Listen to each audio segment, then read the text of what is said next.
warahmatullahi wabarakatuh. Halo adik-adik, bertemu lagi bersama saya Ibu Leni Siti Wahidah pada mata pelajaran ekonomi kelas 11. Nah, sebelum memulai pembelajaran, alangkah baiknya kita berdoa dulu yuk. Mari kita mengucapkan bismillah secara bersama-sama. Bismillahirrohmanirrohim. Semoga pembelajaran hari ini berjalan dengan lancar ya.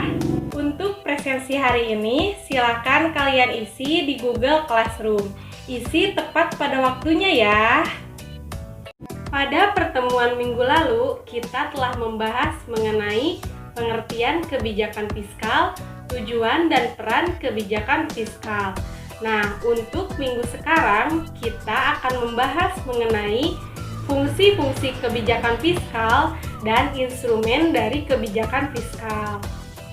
Adapun tujuan pembelajaran kali ini yaitu setelah mengikuti pembelajaran, peserta didik diharapkan dapat pertama, menjelaskan fungsi kebijakan fiskal, kedua, mengidentifikasi instrumen kebijakan fiskal.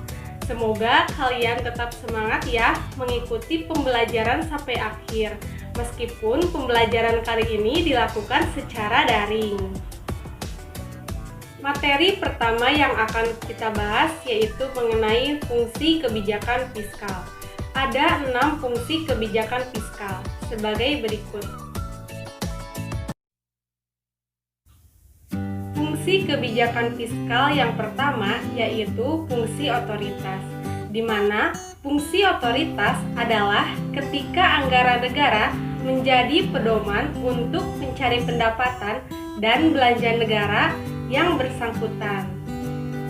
Kedua yaitu fungsi perencanaan, di mana fungsi perencanaan merujuk ketika anggaran negara menjadi dasar bagi manajemen dalam menentukan anggaran tahun yang bersangkutan. Yang ketiga yaitu fungsi pengawasan, di mana fungsi pengawasan adalah ketika anggaran negara menjadi pedoman untuk menilai apakah penyelenggaraan pemerintahan negara berjalan sesuai dengan apa yang telah ditentukan.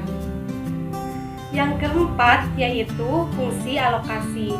Fungsi alokasi adalah ketika anggaran negara dialokasikan untuk tujuan mengurangi tingkat pengangguran dan pemborosan sumber daya, menambah efisiensi dan efektivitas perekonomian negara, serta pemenuhan kebutuhan seperti public goods seperti jembatan, jalan, pendidikan, tempat ibadah, supaya dapat terpenuhi dan juga digunakan oleh semua kalangan masyarakat secara layak. Yang kelima yaitu fungsi stabilitas. Fungsi stabilitas adalah ketika anggaran negara menjadi alat untuk memelihara dan mengupayakan keseimbangan fundamental perekonomian berupa tingkat kesempatan kerja yang tinggi dan harga-harga umum relatif stabil.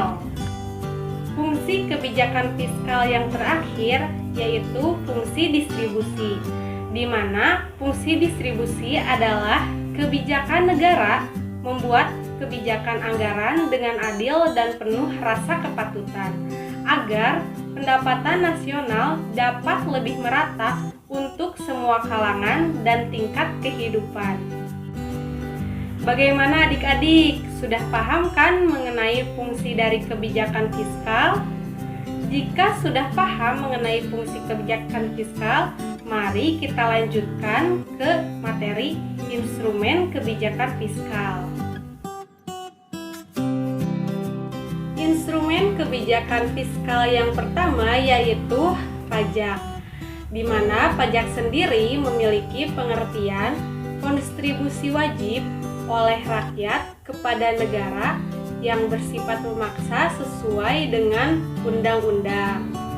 Nah, pajak ini merupakan instrumen kebijakan fiskal yang paling efektif.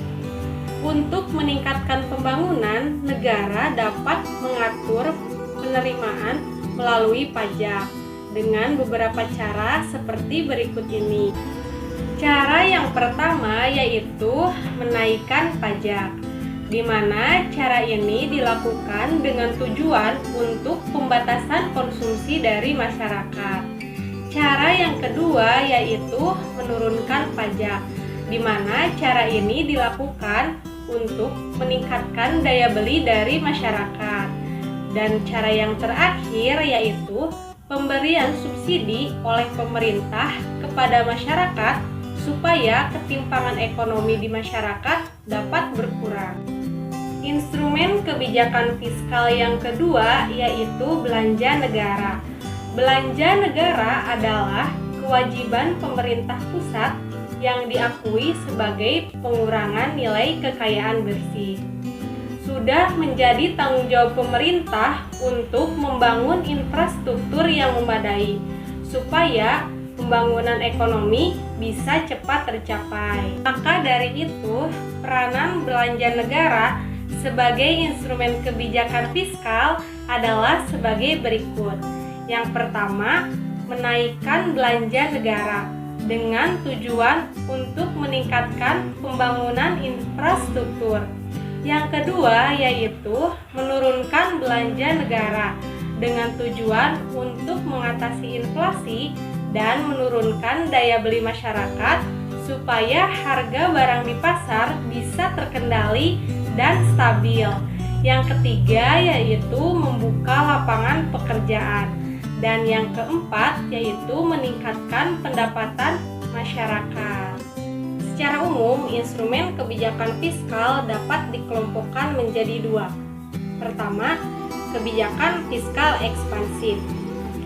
Kebijakan fiskal ekspansif yaitu kebijakan fiskal yang dimaksudkan untuk meningkatkan perekonomian atau pendapatan nasional dengan cara meningkatkan pengeluaran pemerintah, meningkatkan pembayaran transfer, dan mengurangi pemungutan pajak. Kebijakan ini dilakukan pada saat perekonomian berada dalam kondisi lesu, ditunjukkan dengan tingginya tingkat pengangguran dan rendahnya pendapatan nasional. Yang kedua yaitu kebijakan fiskal kontraktif. Kebijakan fiskal kontraktif yaitu kebijakan fiskal yang dimaksudkan untuk mengurangi gangguan perekonomian dengan cara menurunkan pengeluaran pemerintah, menurunkan pembayaran transfer, dan menaikkan pemungutan pajak. Kebijakan ini dilakukan pada saat perekonomian dalam keadaan pasar tidak mampu memenuhi permintaan masyarakat, ditandai dengan tingkat inflasi yang tinggi. Kesimpulan pembelajaran hari ini bahwa ada 6 fungsi dari kebijakan fiskal. Yang pertama, fungsi alokasi. Yang kedua, fungsi perencanaan. Yang ketiga, fungsi pengawasan. Yang keempat, fungsi alokasi. Yang kelima, fungsi stabilitas. Dan yang keenam adalah fungsi distribusi. Sedangkan pajak dan belanja negara merupakan instrumen dari kebijakan fiskal. Apapun kebijakan yang dikeluarkan oleh pemerintah, baik itu kebijakan fiskal atau kebijakan moneter, haruslah menguntungkan banyak pihak. Kebahagiaan, kesejahteraan, serta kebaikan haruslah ada dalam kandungan kebijakan yang dikeluarkan oleh pemerintah itu sendiri. Jika ada materi yang masih belum dipahami atau ada yang ingin kalian tanyakan, silahkan kalian tanyakan di Google Classroom ataupun WA Group. Untuk materi mengenai kebijakan fiskal telah kita bahas sampai dengan selesai. Selanjutnya, Ibu akan memberikan kuis di Google Classroom.